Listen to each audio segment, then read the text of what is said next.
Hello, everybody. This is AG here, and welcome to the Michigan International Speedway, as we are here for the 13th race of the season in the 2023 Haas IndyCar Series. This is the Michigan 100. We only got ourselves 4 races left to go until we crown a champion here in the Haas IndyCar Series. Luna and Aaron Abel right on each other in the championship standings coming into this race. Only 10 points separate the two drivers, and Aaron Abel 10 points behind, starts 7th, while Luna starts in the 25th position here today. Join alongside Matt Tuck for the call of today's event, and this is the fastest track that we have on the Haas IndyCar Series schedule. Of course, you yourself modified the I&I a little bit on this track, so you know what's up here in Michigan. What type of a race do you expect to see here today in the Michigan 100? Yeah, I was definitely, some would say, the architect of some of the chaos and unbelievable moments that we've seen here over the past couple of years at this racetrack. But, I mean, this is a notorious racetrack. It's unbelievably fast. The turn 2 power slide, the turn 2 and turn 4 slides coming up off the corners onto the straightaways. And unironically enough, we always say here, track position, doesn't matter here, doesn't matter here. It does matter here, but especially in these open-wheel Indy cars here, where you're going to see passing not quite as much as, a little different from what you see in the Cup cars, but it's going to be a fun race here, and it's going to be a very fast race, because if these guys don't have a caution, the pace of this race is going to be absolutely tremendous. They're going to average over 220 miles per hour if we do, of course, go caution-free. Last year in this race, though, we did not go caution-free, because the race leader ran out of fuel. Hopefully that does not happen here today. We're expecting about a 33 to 37 lap fuel run right around that time. And even though this place, especially in the stock car, is really crazy, it is difficult, as we have seen, I think, in practice and testing here, and even in last year's race, that it is difficult to make a pass for the race lead. You'll see a lot of passes being made throughout the field, but up front, we may see a driver dominate this race early on, and it could very well be all about track position here today. Mentioned the points standings a little bit while ago. Luna, of course, the points leader by 10 points ahead of Aaron Abel coming into this race. Chris Reynolds, the defending winner of the Michigan 100, is third in the championship standings, 53 points behind. You got Logan Williams, 72 behind, and a tie for 5th between Jay Knapp and Brad Stover, both 74 points behind, of course. With only 4 races left to go, we got this one here today, the duel at Watkins Glen, and then the finale at Pocono.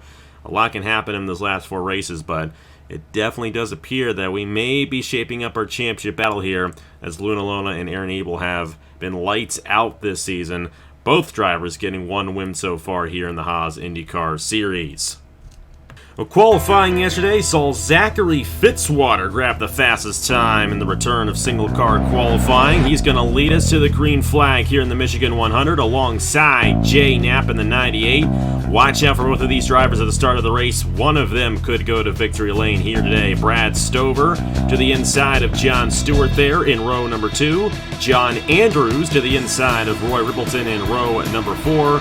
Our last winner here in the Haas IndyCar Series, Aaron Abel to the inside of Christian Master, and then Chris Reynolds, the defending winner of the Michigan 100, to the inside of Angel Olvera. Make sure everybody is rolling off, all 26 drivers. You see Luna there, our points leader, starting in the back row, but she'll have a lot of opportunities to work her way up to the front. Matt, we have a lot of guys who are up in this championship standings starting up front, like Jay Knapp, Brad Stover, and Aaron Abel. Will one of them get the race victory, or will it be somebody else going to victory lane here in the Michigan 100? Well, the last time I was in the booth for one of these races, I picked one of my, a company car, and I'm not going to lie, I'm feeling it again. And I think, the guy in the Samsung machine starting back there, Nicholas Samadio, I think he's going to work some magic today. I think he's going to get another victory here. Of course, he's had a lot of second-place finishes in the Wawa Cup Series. I know he's got that chip on his shoulder, and he may bring it here today. Look for his second win. But Zachary Fitzwater hasn't won all season in anything this year. Let's see what he can do in the 13th race of the season. Green flag in the air. We're underway in the Michigan 100.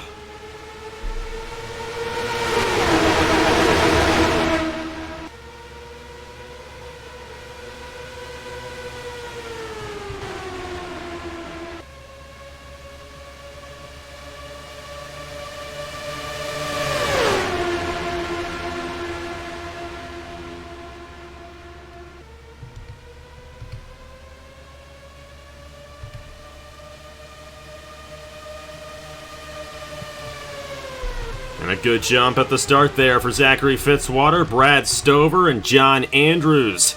Bringing the inside lane, here comes Trey Smith, and already a lot of wild racing going on in the back of the field here. Trey Smith, they're touching the apron there through 1 and 2. Would not want to be. We've seen a lot of times here in these Cup cars that when these guys get down there to the bottom and touch the apron, bad things can happen. I would be very, very careful if I was in this position, if I was Trey Smith, but he's making that bottom line work, and he's moving himself through the field here very quickly here, and oh boy, he's going to have some competition, though. They're going to be 3 wide here for the lead. Oh, my goodness. Oh, and someone, I think John Stewart just tapped the outside wall a little bit. Look at this, Tanner Parton. Going to make the move. He's going to take the race lead here on lap number 3 and clear Fitzwater for that top position. Landon Smith Jr. and Logan Williams on the inside, and there is a lot of grip on that inside lane. A lot more than what I honestly expected to see here today, and they're still 3 wide here for the race lead on lap number 3. I think Logan Williams is going to get to use this bottom lane here to his advantage. He's just got to hold that white line, and if he keeps the tires into it and doesn't slide it off the corner, he's going to slide up just a little bit. He's going to make it work, though. We're seeing the bottom line here. I think the way these cars and the higher stability these cars have versus the Cup cars, all that extra downforce, or the downforce in ways that the Cup cars don't have, and the way the suspensions are on these cars, these guys can work the bottom a lot differently than would see in the Cup Series. And how about this, Logan Williams taking the race lead away? Of course, that last race you did call with me, Matt. Logan Williams dominated there at Chicagoland until the end, where Nicholas Samudio took it right away from him. Now, we will see these tires wear out at some point, and I think that will definitely be a pivotal moment in the race, and that inside lane may not work as well once we get to that point. But like I said, about a 33 to 37 lap fuel run here. It's going to get very dicey if we're racing like this once we get to that point. Logan Williams trying to solidify his spot as the race leader. Trey Smith there running in second, looking for his second win of the season. Noah Clifton there on the inside, and here comes Aaron Abel, our last winner, currently in a position to take the points lead going into the duel at the Glen 2 weeks from now. And he's going to have a good opportunity at doing so here if he can keep this 97 in the top 5 and ahead of Luna Lona. But that 00 doing an excellent job right now working this inside lane. She's moving up through the field very well. As for the race lead, you got Noah Clifton looking to the inside of Logan Williams. Noah Clifton, another driver who happens to also race for the Velocistar Dying Empire. Someone's in the outside wall. Someone's off the pace. Brad Stover. Oh, no. And the one thing about this racetrack in these IndyCars is there is a very small margin of error going into that corner. And he's going to lose the draft right there and accumulate some damage to the outside of his race car. Tough break there for Brad Stover after starting well up front in this race. But look at this. Luna Lona started 25th. And in just 8 laps, she's moving to the inside for the race lead. They have to be careful, though. These guys coming close to each other back in the field, and you absolutely do not want to see a wreck at these speeds. We do not want to see a wreck at these speeds. That is not something we want. I mean, we don't want to see a wreck at any speed, but not at the speeds these cars are holding. 222.9 miles an hour average speed through as we come to take lap number 9 here. Just a blistering start to this race here. To see Cole Raymond's going to get himself a lap lead here. He's out here in front of this 3x3 pack. We're starting to see here, you look mid-pack, the field's starting to split up a bit. This is going to be the interesting part, as we know the tire degradation here is a little different than on some other ovals that we go to. You're going to see those tires eventually start to fall off, and this pack's getting a little bit more spread out. They'll still be able to use the draft a ton, but it's not going to be the quick, constant lead changes that we see early on in the race here as these guys get more spread out. We got Roy Ribbleton now leading this race in the 33, Justin Zaidel in the 23. I'm going to be honest here, when I did a test race, we had maybe 2 lead changes, if that.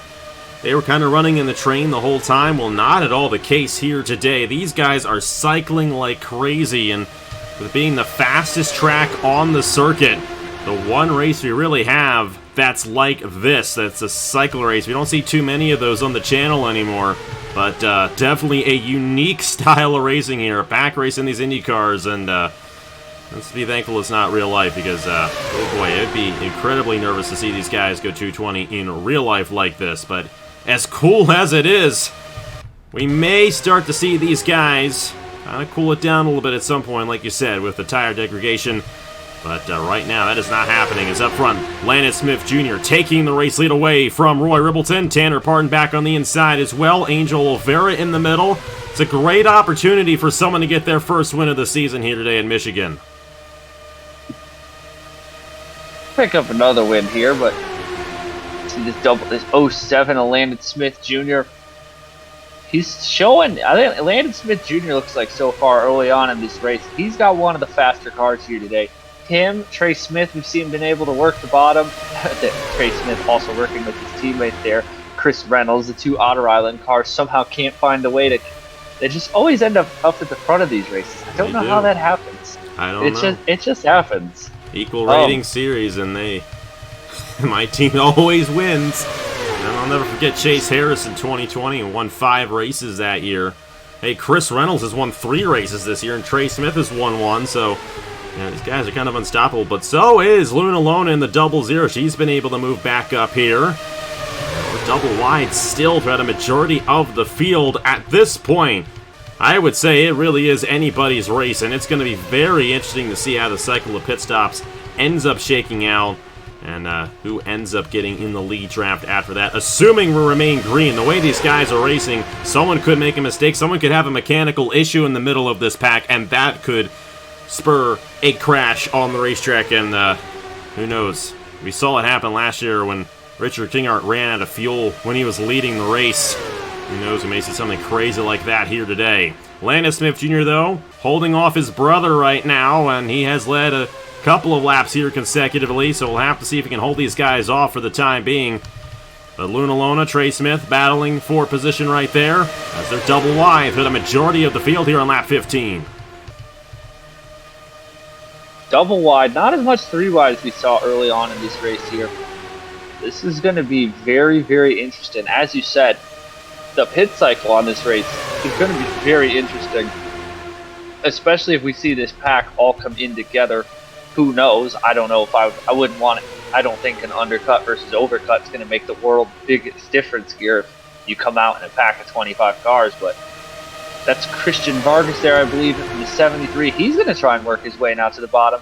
And the one thing I will say, too, I'm noticing as these tires start to wear, guys are moving themselves up to the top of the racetrack more, not riding the bottom as much. And I'm also noticing the guy I picked to win, Nicholas Samadillo, has just slowly been able to work his way into the top 10. I just wanted to point that out. But it's been a very fun race here so far. And we're just blasting through it. 224-mile-an-hour average speed, rapidly closing in on halfway already. Definitely a very intense race, and these guys on edge every single lap. Ace Garcia had a bit of a moment there on the front stretch. Almost moved up in front of Chris Reynolds, Angel Oliveira there, but no room, but still in the middle there for the 27. But top 3 now single file, and Landon Smith Jr. has led the past 5 or so laps now, and I think we're starting to see what I initially saw in testing. These guys having difficulty making passes for the race lead. Landon Smith Jr., as these tires have worn out, has really used up his advantage. They're 4 wide right there. That was Eric Drew, and they were 4 wide through a moment through the corner right there with Bradley Bradshaw, Noah Clifton, Trey Smith falling back in the 79 on that outside lane as these guys continue to attempt to work this inside. John Andrews here now top 5. You got Eric Drew and Bradley Bradshaw getting really close to each other. And something I'm noticing as these tires wear out, they're getting a little bit squirrelier off the exit and getting a lot closer to each other than they were at the beginning of the race. Trey Smith, I think he tapped the outside wall just a bit right there. Not enough to slow him down. Caleb Rose in that inside lane. My goodness, it's just getting intense in the mid-pack right here, and Landon Smith Jr. is like, you guys can go ahead and do that. I'll comfortably lead this race for the time being. I don't think Landon Smith Jr. minds what he's seeing in his rear view mirror. Nobody's really stepping out to try him. All these cars in the middle of the pack here. We got Jay Knapp there in the 98, who started up on the front row, hasn't been able to find the same success since. I think Fitz is running shotgun on the field at fourth. The moment. No, he's in 4th. He's Sorry, in 4th. I messed up. He my fell white back, cars. moved up there. Messed up my white cars there, my bad. But Landon Smith is right behind Landon Smith Jr. right here, and as you can see, definitely starting the single file out up front at this point. Landon Smith, though, is really doing a good job controlling the pace of this race, just keeping the car right there in the middle of the racetrack. But I think you're also seeing, too, you're seeing someone like Luna Lona and Christian Vargas and some of these drivers behind Landon Smith Jr. also just recognizing, hey, this is a 50-lap race. It's not a 400-mile. It's a 500. It's a 100-mile, not a 40-lap, 50-lap race, not a 40-lap race. You know, there is still, even though this race is going to zoom by, there is still a lot of racing left to go here, and it is about getting yourself into that final stint there after this first round of pit stops coming up here. And another thing these guys also have to worry about is getting through the pit cycle without a caution. That's what happened last year, which essentially awarded the win to Chris Reynolds. Of course, it was the closest finish of the year last year when Chris Reynolds beat Elijah Gordon. But both drivers were deep in the field the entire race and got up front via the caution coming out during the cycle. And we'll just have to see the way these guys are racing. I'm a little bit nervous about them being able to make it through the cycle without any bit of contact or mechanical issue or what have you. Caleb Rose on Christian Master right there. Thomas Troxel inside the top 10. That was tight between Rose and Master. And we got side-by-side between Jay Knapp and Eric Drew right here. Avery Alford on the inside lane. He's been lighting it up over there in the Sprint Series. But still looking for his first ever win here in the Haas IndyCar Series. Aaron Abel on this inside. Trey Smith really fell back there. Same with Tanner Parton. Those were two drivers who early on were up front. They're now outside the top 20 as we're closing in. Probably about 10 laps or so we'll begin to see those guys come down the pit lane. Brad Stover, the only one off the pace, and that was because he hit the outside wall and scraped it. He's 18 seconds off the race lead, while everybody else is within 1.6 seconds. So definitely want to stay in the pack if you want to have an opportunity at this race victory. Next time by, it'll be halfway in the Michigan 100 for Landon Smith Jr. Luna Lona still second. Christian Vargas, Zachary Fitzwater, and John Andrews the top 5, and they've been the top 5 for the past few laps. And now the question is going to come down to here. If you're somebody, we'll say, from 3 of Caleb Rose on back, who's going to be the first person to think about stepping out of line here and maybe trying to play the chess game of moving yourself up? Can I get 1 spot? Can I get 2 spots? Can I position myself better to get onto pit road, get into my box, get out of my box, and then maybe be able to jump a few cars on my outlap? Somebody's going to have to at least think about it here in the next couple of laps, because, I mean, maybe they will. We're now looking at about the whole top 10 looks to be about a mid-2010s Talladega freight train going on here, but it just seems like they're patient right now, and you know, you got some guys single file, double file, but nobody's pushing it 3 wide, and hey, maybe they will just all sit in the pack here and in a nice line here and file through to the pit cycle. But it's something these drivers definitely have to think about here in the next couple of laps here as they get ready for this cycle. Yeah, no doubt about it, and it's a good thing they're starting to cycle it out now before we get to that cycle, because you know, these guys going double wide, 3 wide, coming down the pit lane may not be the best thing. We may have had a moment there between Noah Clifton and Trey Smith, because Clifton a bit off the pace right there, and we'll just have to see. If you saw something, hopefully I put it in the corner of your screen there for you guys. Clifton, now that's both the DM Motorsports cars. Yeah, I know Dylan's not going to be happy about that one. And both of their cars off the pace right here as we're coming in 5 laps from now, maybe 6 laps from now, we'll start to see some of these drivers come down the pit lane. Now keep in mind, and this is the big thing that happened last year in this race, Richard Kingart was leading the field, kind of like what Landon Smith Jr. is doing now. Ran out of gas in front of the pack, caused a big pile-up during the cycle, and it completely changed the race over on its head. We'll have to see if something crazy like that ends up happening, or if we can keep this thing green until the end. We're well past halfway at this point. 22 to go. Next time it's 21 to go here in this Michigan 100, and Landon Smith Jr. is the driver to beat right now. was talking in qualifying yesterday how Dracoan Racing Enterprises has not had a good season here in the Haas IndyCar Series. Well, this would be a huge win for Landon Smith Jr., who would win his first ever IndyCar Series race. And a huge win for Owen Miles and this organization, as they have not had the pace that they had last year. Heck, they actually did win this race last year with Chris Reynolds. We'll have to see if they go back-to-back. They are Dracoan Racing Enterprises, and Landon Smith Jr. holding on to it right now in that 07. Well, if you can't win the Indy 250, I mean, I personally would say this is probably the next best thing on the season you can win, and we've definitely seen over the past couple of years Dracoan wins everywhere, but they've definitely had a knack for winning at this racetrack. And now this does come an interesting point, though. Landon Smith Jr. has probably been out in that lead for about, what do you want to say, 15-ish or so laps now. And we all know how that works in an IndyCar. Are we going to see history repeat itself? I don't know. I know Landon Smith Jr. does not want history to repeat itself. I would argue this is definitely a big race. Haas World Championship 200K at Pocono, definitely a huge race to win, and the California 100 as well, the opening race of the season. In my opinion, and you all can make the determination as you want, I think this is the fourth race. I know that's kind of low, but definitely the big four right there is Auto Club, Indy, Michigan, and Pocono. No doubt about it, the biggest four races of the season. And definitely the biggest road course events are at Watkins Glen. Those are going to be a lot of fun in a couple of weeks. We got some double wide still in the back here. That's John Stewart on his teammate Avery Alford. Eric Drew, Bradley Bradshaw, Ace Garcia trying to get something to go their way. But at this point, we're waiting it out, and I think this time by we'll see a couple of guys peek down the pit lane, and this cycle will begin. So everyone's going to have to hold their breath right here, make sure they get through. The good thing is they're mainly single file up front, and you got the double wide kind of in the back there. We'll see if anyone peeks down right here. Not quite yet.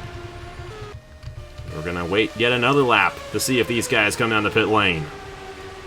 If I'm sitting in that group of double wide cars, though, from about, I think, 15th or so on back, if I'm these cars right here, I am definitely thinking about, though, hey, could I get onto this pit road and maybe get a lap jump, get the clean air, and get that extra lap warm up on my tires? Because tire wear is not going to matter here as much on this last hit. It's only going to be a 15-lap sprint to the finish. And why not take a shot? Maybe see if you can get, that clean out lap here. I don't know, man. Landon Smith Jr., I would be very nervous if I was on the box right now for this 07 team, crunching the numbers. Has been leading now for almost 20 laps straight, out front in a train, and we know how that works in Indy cars. I hope he makes it around all right. Still nobody coming down the pit lane. Of course, these guys have been single file for quite a bit. We're going to see some takers right here, though.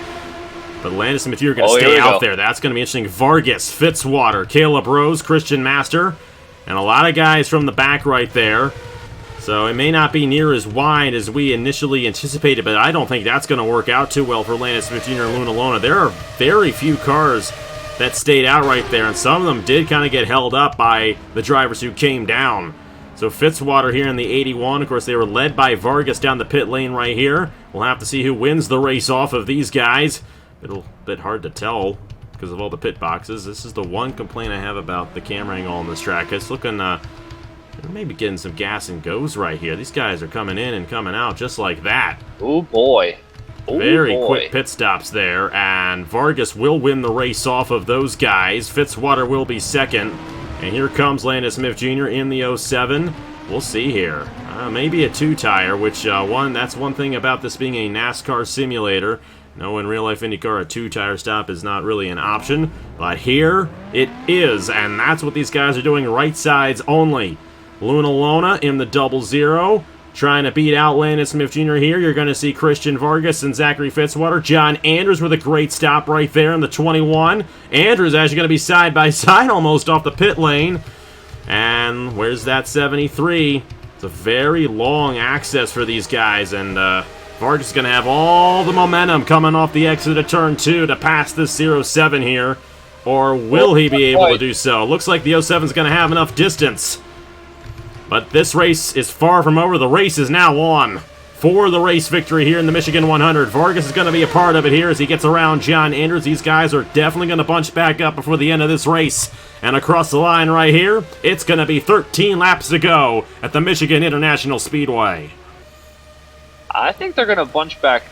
They should be. We have about top 10 are within 3.2 seconds of each other. And it looks like that mid-pack there of about third, fourth, fifth. I mean, they're going to be really close here, I think. It's going to take a couple laps on this cycle, but give it to about lap 42. Not even. They're going to catch Brett. They're going to chase down Landon Smith and Luna Lona here really quickly. And now comes, we saw heading into that pit cycle, everybody just kind of towed in behind Landon Smith and Luna Lona. I don't think you can do that now. Everybody's going to have to really start to push the edge here. And shout out Zachary Fitzwater, just lurking around there. Has just ran fourth in line all day, sitting now 6th on the racetrack, just lining himself up for maybe to steal another one, but here we go. This is where it's going to get very exciting here. Now, when we had the race at Chicagoland, Nicholas Samedeo started dead last to win that one. Luna Lona was one position higher to start the day. She started 25th, and here she is running second. Looking to get her second win of the season and extend that points lead on Aaron Abel. Aaron Abel has fallen behind. He is deep in the field, 17th right now, and Luna Lona would extend that points lead going into the duel at the Glen 2 weeks from now, the way things currently run. How aggressive will she be, though, to get this race victory? That is the big question. Here comes Caleb Rose. Has never won a race before on the channel as a driver. He's got multitude of wins as an owner, but never as a driver. And here he is, going for third on John Andrews right there. We got ourselves a 6-car pack here for the race win. You mentioned Zachary Fitzwater. He has yet to win a race on the channel this year. He, along with Nicholas Samedeo, the only two drivers who have won in every year of competition since 2015 going into this year. Samedeo, of course, already grabbed the race victory at Chicagoland. He's got a win in 2023, but Fitzwater, here we are, August 1st, still 0 wins on the channel in 2023. But today could be that day. Caleb Rose to the inside of Luna Lona for second. And he's got some help here on this inside lane to maybe have a nose on Landon Smith Jr. And I think he's going to try it in turn 3. For the race lead, coming to 8 laps to go, Caleb Rose takes it away here in Michigan. That's a powerful move to the inside by Caleb Rose, and now we're going to see something interesting here. You look at the gap, 7th position of the 34 car of Bradley Bradshaw, just closed in about half a tenth or so. It's going to be interesting to see if when these guys up front here start racing each other, if this is going to allow that second pack of 3 cars there to close in more rapidly. But, I mean, Caleb Rose just got to run hot laps now and hope that he can just plant that car right in the middle of the racetrack and make that machine as wide as he possibly can. 7 laps to go here. Has never won a race on this channel as a driver. That's an incredible statistic. He's had a lot of opportunities. Of course, most of his starts have been in the open wheel machines. I don't think he's really made any starts in the stock cars. So, realistically, we're talking maybe 30 or so starts on the channel for Caleb Rose. He ran last season full-time, didn't get a win, and of course has been running full-time this season. A little bit more than 30, it's probably closer to 40, but still, regardless of the fact, Caleb Rose still looking for his first career win on the channel as a driver. And what a move he made there on Landon Smith Jr. And if he gets this win, that move right there, absolutely the move of the race. Got Christian Vargas, though, running second, the Indy 250 pole sitter, and then Zachary Fitzwater, we mentioned, has yet to get a win this year. He does not want to break that streak. We're going to have to see if they have any momentum. I noticed those 3 guys, Caleb Rose, Christian Vargas, and Zachary Fitzwater, they were 4th, 5th, and 6th there.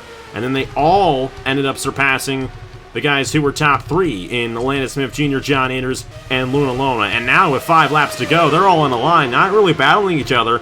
I'm wondering if Vargas is trying to keep these guys behind so he can have a shot on the last lap. You gotta be careful here. We've seen so far in this race, and we've seen a lot of times here on these bigger ovals, that when these packs get a little bit... somebody's slow in front. Yeah, we got ourselves Brad Stover, who is off the pace. So this could get a little dicey, depending on when they hit him. 4 laps to go. Caleb Rose still leading this 6-car pack up front. I don't think those guys 7th on back are going to close in. Still about 2.8 seconds. So I think one of these 6 is going to get the race victory here today. And it's looking good for Caleb Rose right now in the 3 machine, but they're going to have to get around Brad Stover. Coming to 3 laps to go in the Michigan 100. If I'm Christian Vargas, I'm looking at this with a green lights all the way. This might be the way this race is shaped out. His last and best chance to get around Caleb Rose here. Ooh, boy. Brad Stover's going to park the bus in front of Caleb and is going to get picked up in the draft. Oh, my goodness. This could get dicey. Brad Stover, I don't think he's really off the pace in terms of his race car, but will they attempt to get around him? Because that could create a bit of a bubble there for Caleb Rose. He's going to try right here. Looking to the inside to put Brad Stover a lap down. While Vargas and those guys keep the draft on the outside lane. This is going to get interesting. Caleb Rose has to clear Brad Stover if he's going to have a shot here. Vargas going to be through the middle. And Caleb Rose kind of pulling out there. Someone had an issue. Luna, our points leader, has blown up on lap 49, coming to the white flag, and she's going to lose the points lead because of that, I think. And here we go, coming to the white flag in the Michigan 100. Christian Vargas is going to try to make something work here. He's going to have help, though, if it's going to work out. White flag in the air for Caleb Rose here in Michigan. Will he finally get a race victory here on the channel? Going to have half a lap to go here down the back straightaway. I think he's done it. I don't think Vargas is going to get there. Yeah, there's definitely a gap right there. We'll have to see if Vargas can really reel him in there off the exit, but I don't think it's going to happen. Caleb Rose has finally gotten a victory lane on the channel. He wins the Michigan 100. And then it's Christian Vargas, Zachary Fitzwater, John Andrews, and Landon Smith Jr., the top 5. But the big story of the race, Luna blowing up, and I think she's going to finish either 25th or 26th. And Aaron Abel in the 97 finishing 16th. I think Aaron Abel is going to have a 1-point lead going into the duel at the Glen here in the Haas IndyCar Series. I tell you what, one driver with a mechanical issue today, and it was our points leader. You can't make this stuff up, I tell you. But Caleb Rose, that's going to be a popular win. I know you're happy about that. We're all happy about that. We all love Caleb, and great to see him finally come through, get a race victory. Even though he's 17th in the point standings, he's going to gladly take this one here from the Michigan International Speedway. Well, what a race that was, and Luna will officially finish in last. So Aaron Abel going to gain 10 points. They're going to be tied. They're going to be tied for the points lead going in to the duel at the Glen 2 weeks from now. 3 races left to go on the season. And you know, this is the big difference between the IndyCar Series and the Cup Series. The Cup Series, of course, with the ratings. Here we have an equal rating series, and look at what it has given us with 3 races left to go. But Caleb Rose, what a race that was, and thoughts on that one, Matt? Just an excellent race, caution-free, but we did not need to have a caution to make that one a good one, and Caleb Rose absolutely deserved that race victory here at the Michigan International Speedway. I mean, you got to feel a little bad for Landon Smith Jr. there. Just didn't have enough there at the end to be able to hold off Caleb Rose. And Caleb Rose was able to just make a bold maneuver there that ended up finally getting him his first ever win on the channel as a driver. Was able to, really a hard-fought victory there and score in a, what was a fun race. Definitely is not the way I thought it was going to play out, but it was definitely a very fun race. But I do agree. I think the now big storyline, though, going beyond this race is as the championship battle, what was looking like a shot for Luna to really be able, was sitting there inside the top 6, I believe, there, and then blows a motor. Aaron Abel finished 16th. Had she stayed in the top 10 or so, really goes into Watkins Glen, not with a chance to necessarily win the title, but really put it out of reach there for Aaron Abel. And now it's probably about a 1-point gap between the two of them, with a doubleheader coming up here not too far from now at Watkins Glen. All gloves are off, and we know what happens at that racetrack. Oh, yeah. We got the duel at the Glen and then the finale at Pocono, and yeah, it's going to be a lot of intense racing here in the Haas IndyCar Series. You know, the shorter season compared to last year definitely creating an excellent championship battle here. I mean, we saw this last year with Trey Smith and Zachary Fitzwater, and then out of nowhere, Brian Rodriguez took the championship late in the going. Luna Lona and Aaron Abel have essentially been up front in the standings all season long, and they're going to be tied going in, but watch out for some other guys here. Logan Williams gained a couple of points there.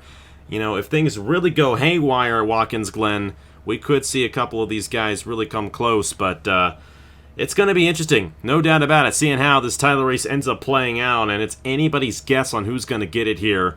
A couple of rookies, though, going after it for the Haas IndyCar Series Championship. Aaron Abel and Luna Lona, both one win on the season, both very similar seasons at this point, and now they're going to be tied going into the body armor duel at the Glen.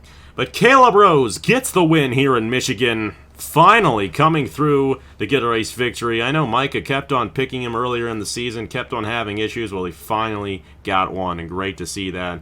Reggie Fogelman gets a win as an owner there at Trackhouse Racing. I think that might be Reggie's first win as an owner on the channel, if I'm not mistaken. So a great win for that team overall, and Caleb Rose pulls it off here at the Michigan International Speedway. Well, thank you so much for joining me, Matt. That was a great race, a quick one, but it was a lot of fun, and, you know, I was thinking of possibly getting rid of this race for next season, but you know what? We're going to bring it back. That was an excellent race, and we got to bring it back for next year. I am looking at shortening the schedule again, but hey, we'll figure something out for next year. But this is definitely a race that's going to stay on the schedule after what we saw here today. That was brilliant. That was such a brilliant race, and couldn't ask for anything more. Thank you guys so much for watching. Here are the points for the Haas IndyCar Series after 13 races. Only 3 races left to go until we crown a champion. And we'll see you guys 2 weeks from now for the first race, the Body Armor Duel at the Glen at Watkins Glen.